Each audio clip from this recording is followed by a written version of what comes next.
everybody, and welcome back to my channel Planet Build. And welcome to part 16 of Sunshine Scandinavia. In the last video you've seen the first section of this coaster being themed, and in my own time I did the second section. Now from this coaster there is a highlight video and a POV of the ride, so be sure to check that one out. But today we're going to focus on the next steps for the Coral Reef district over on this side, and we're going to focus on the Refinery runner attraction on the left side, and on the right side you got the all ashore attraction. And we're also going to focus on the plaza where you enter first, of which you enter first when you enter this area over here. We're going to focus on that one in the speed build section, and afterwards when the speed build section is done, I'm going to show you guys some highlights of some small things that I've added to the park as well, just to fill up those gaps in between the main pathway and some other sections of the park. So be sure to check that one out as well. But for now, let's just go ahead and kick in the speed build and see what we can make of those two attractions. So first of all, welcome back to Sunshine Scandinavia. Now this is part 16 and we still got so many things to do for this park. It's coming quite along right now, but this area just it costs me so much time, and this is such an amazing area to make, but also needs a lot of detailing. So I do need to have all those pieces in this section to make it look the way I want it to look. And I can remember that when I started this section I said maybe I'm using too many pieces and I'm adding in too many details, and what I'm doing right now is the thing that I maybe did not want it for this area, but I think it's fine. It's amazing to work this area out and to see what I can make of all those industrial pieces and the pipe works and some crazy tropical flowers, and I'm quite happy with it so far. But yeah, we still got a long way to go for this park, and I do need to say that I did close my park just to make it easier to keep on building, and just to keep my PC safe from not overheating and things like that. So I can now hear it, screaming out louder and having it much more difficult with all the pieces I've added in so far. And I was trying to fit in the dual wave coaster that I created a couple of weeks ago for a Frontier challenge. And I used a blueprint, and I guess that blueprint with all the teaming around it was about 8,000 pieces, and I'm probably going to use that one in the Mythic Olympic area, which I'm going to create later in Sunshine Scandinavia. But then I thought, let's just go ahead and select everything so far which is in my park, and this park already has over 55,000 pieces in it. So and I guess this area which we're building right now will also be over, I guess, 15,000 pieces, because the Storm Chaser coaster already has 5,500 pieces. So I do need to be careful of how many pieces I'm going to put in this park anymore, but this section over here just requires a lot of detailing. So now, as you can see, and then maybe also seen in the other video which I started working on this section over here, is I do use a lot of similar buildings, but I sometimes adjust it a little bit. I adjust those buildings a little bit just to make them look a little bit different than the rest of the buildings, and that just speeds up the process for me. And I use, I think, around 5 or 6 colors in this whole area. You got the yellow, you got the blue, and you got the gray pipes in this area, which I do try to use as a mix in this whole section over here. And that's the main things that I'm working with. Now, like I said, there is a highlight video and a POV of the ride of the Storm Coaster attraction. the Storm Chaser coaster.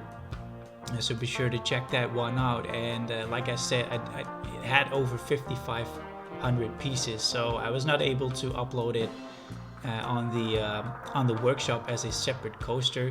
And I think it's better not to upload it as a single coaster, because the tracks runs underneath the terrain, but also on top of the terrain there's pathwork going through it. So I think it's quite hard to copy paste that in your own park, and I think that's one of the things that I do with all my coasters, is I try to blend them in with the rest of the environment. So, but let's talk about the things that we're building right now, because I do shout out a little bit too much, and I do talk a little bit about the things that I wanted to do for this park and I want to do for this park. So let's just go ahead and see what we're going for today. We got the plaza over in the section, or the first section, which you enter when you enter the new area over here, and that's connected to the entrance for the Refinery runner attraction over on this side. And I did not connect this entrance to the main path of Sunshine Scandinavia. There's a main pathway that runs all around the swimming pool areas, and that's a sort of a main path which is connected to all the sections in my park. So I do like to keep those areas separated from the main path, so that you first have to enter a whole new area before you can actually enter the attractions inside that area. So in this case, you do see the queue for this attraction from the main path, but you cannot enter it from the main path. So you first have to enter the whole new section, the new area, before you can ride this attraction.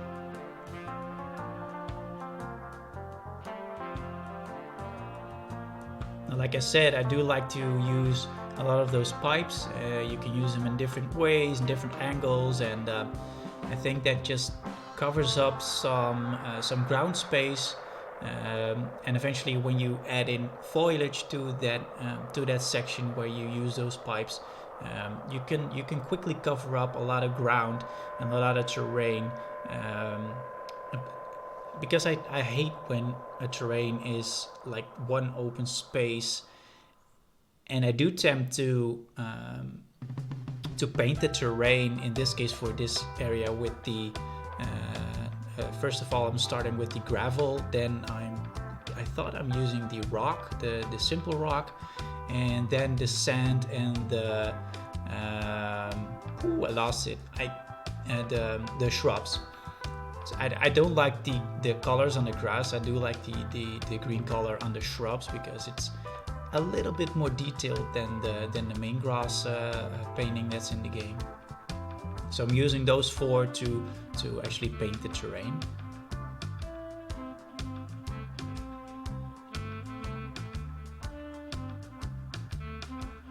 And if some of you may have noticed in the other videos that I made, is that I also don't like a big open space with just some pathwork. So I'm always looking for some things that I can add on top of my pathwork, like in this case the pipework.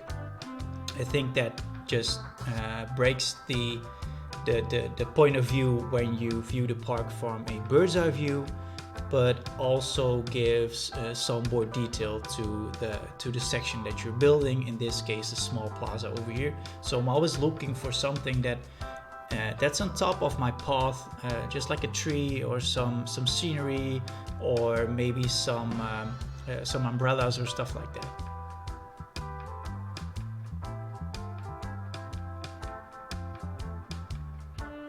And I eventually came up with the idea to use the stamps, in this case I think it's the hexagon stamp, and connect that to a square stamp to make a small pathway from those shops into the plaza. And I also think the cornered shapes do fit better in this area than any round shapes. So therefore I chose for the hexagon, and I thought it's the pentagon one.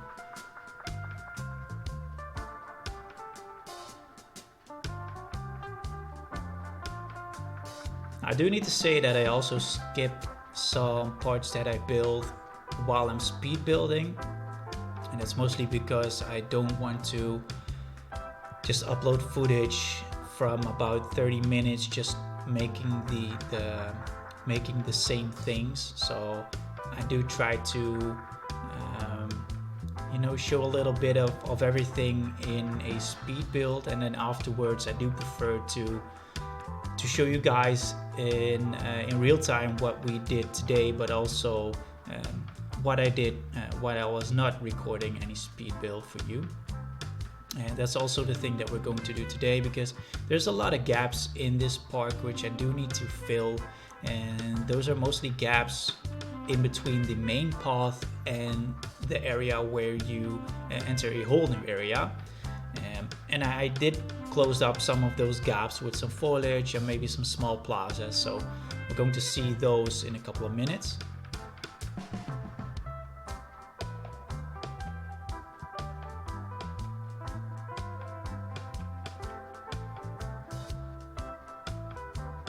Now for the umbrellas, and that's something that I'm still missing in the game. You got a lot of picnic tables, but it would be nice to see if there are any tables which guests can actually stand on. So the umbrellas that I made over here were guests are not able to use that as a table, but I do like the little detail that is a umbrella with a table connected to the umbrella, but guests cannot actually use those.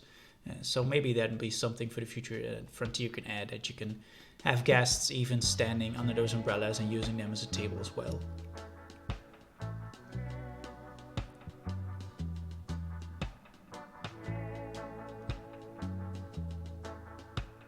Now, like I said, I do like to get some pieces together before I start building a new area, like in this case. And then eventually I repick those items, reuse them in another section, and I think that's the moment where you can see how much foliage and trees and stuff like that does for your park. And I'm also adding in these weird light bulbs and some weird pre-made trees. Not trees, but they're coral plants, because I think that's something from another world which fits the industrial theming, but also connects this area to the Coral Reef area which we built before this one. So that's why I chose to make some of those plants.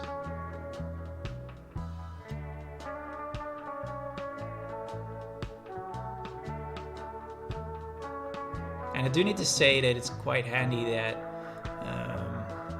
that most of the attractions do have a blueprint already in the game, or you can also download a amazing blueprint from some other people in the workshop. But I do prefer to have a attraction already with some detailing in it and some scenery in it, instead of a custom flat ride.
So just one little thing that we're going to add in the in this section, and which is mostly connected to the main path. And I already placed down one small plaza like this, connected to the Storm Chaser coaster. And I do believe the park just needs these small plazas because most of the guests are complaining of being thirsty or hungry. The staff wasn't able to find a staff building nearby, so I do need to have some of those facilities next to the main path, because the main path in this park just covers up a lot of distance. So I do need to add in those small plazas, and I think those small plazas also connect some areas to the main path. So I like those, and I used a building in this one which is multifunctional, which provides power but also can provide toilets, staff buildings, food or drink stands, stuff like that. So just a small building that I can use in the rest of the park as well. And something that I saw online, and I know a lot of people are struggling with the pathwork, I'm going to add the link to another YouTuber who has a lot of tutorials on his page, and he helped me a lot with the blueprint that I copied, which provides some pixels which you can use to delete the path underneath, in this case some planters, so that the guest won't walk through those planters. So be sure to check that one out if you have any trouble with deleting some pathwork. And so that wraps it up for today's speed build. But before we're going to end the video, I just wanted to show you guys the theming that I did on the attraction over here on the right side. I also renamed the attraction to Work in Progress. And we're going to see what we built today, starting with the plaza over here, which also provides as an entrance for the Refinery runner attraction over on the left side. Like I said, we did some plazas, like this one, small plaza over here, with the multifunctional building, which in this case provides power, a staff building, and some toilets. And you got a little bit larger plaza over here, which also has a nice view of the coaster running through its section. With also the same building, but in this case it provides some food, and a small building over here which provides something to drink. Now the retheming, or the theming of the attraction, which I renamed to Work in Progress, is on this side. You got the bridge which enters, or which eventually comes out to the entrance for the Work in Progress attraction. And I called it Work in Progress because I added in a lot of buildings over on the right side, which also is the exit for the attraction, but also some scaffolding in front of the attraction, which maybe showcases a little bit that the attraction isn't finished yet. But in this case, that's the meaning of all that scaffolding, and that's why I called it Work in Progress. Now, we still need to work on the backside of both attractions, so the backside of the Work in Progress attraction and the backside of the Refinery runner, because that one runs out to another plaza area over on this side. And eventually we still got some work to do for the Coral watching attraction and the monorail station over here. But I'm quite happy with how things are working out right now for this area. I do got a lot of pieces together, so I can easily copy paste some of those buildings and reuse them in the rest of this section. But before we're going to end the video, just some small things that I also did for the deep dive coaster, just to fill up those gaps, is some foliage work for this one, and also a plaza, because this wasn't finished, also a plaza on the backside of the Reef Hotel attraction. Similar idea as the things that I added for the other plazas, just a small building which provides some drinks, some food, or maybe some staff buildings, just to cover up a little bit of those gaps in between, but also have some functionality and some plazas connected to the main pathway in this park. Now, that's it for today's video. Like I said, I'm very happy with the things I built so far for this new area, how it looks, and yeah, I do like the coaster actually having a double loop over the entrance for this area. So yeah, again, I'm quite happy with it. Thank you for watching, and I hope to see you guys in part 17 of Sunshine Scandinavia. Bye bye.